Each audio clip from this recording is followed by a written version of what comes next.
Did you feel the burden of history on your shoulders while making this movie? Undoubtedly, I'm sure that I will be discussed by many historians, not just in Britain, but in India and Pakistan, in the whole world.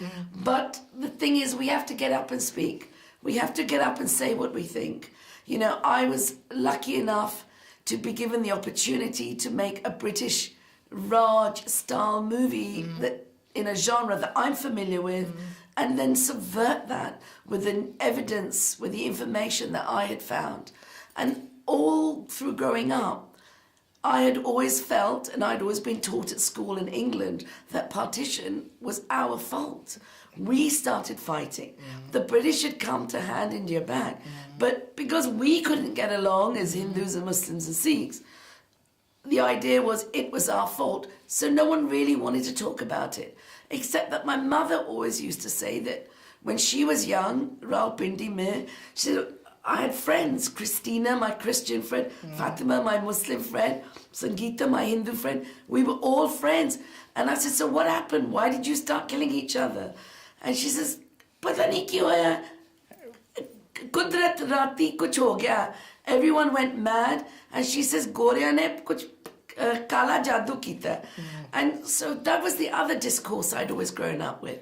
So given that, I kind of always wanted to do something on partition, but didn't really know how to do it.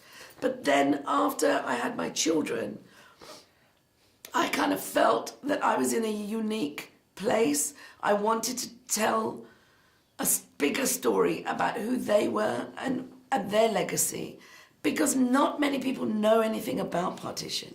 So for me, telling this story from a distinctly British Indian point of view is really to teach other British Asians and other children, like my children, something about their past. I know that the romantic relationship between your characters is fictionalized, but did you feel the burden of history on your shoulders making this movie?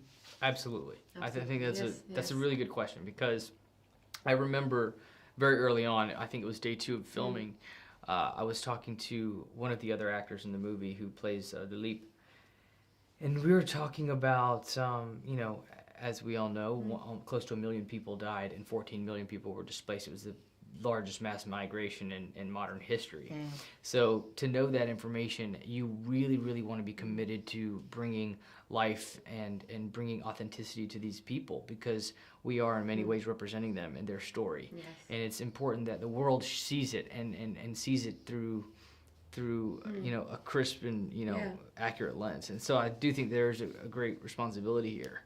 And I hope that the movie continues to show the world what partition is about. Yeah, for me at least, it's like a constant reminder, no? Because I don't think these problems that were back then have really solved themselves, and we keep, as a human race, we keep making the same mistakes again and again. So we haven't really learned anything from our past. So I hope with this film, it's like a little reminder that it's really quite stupid.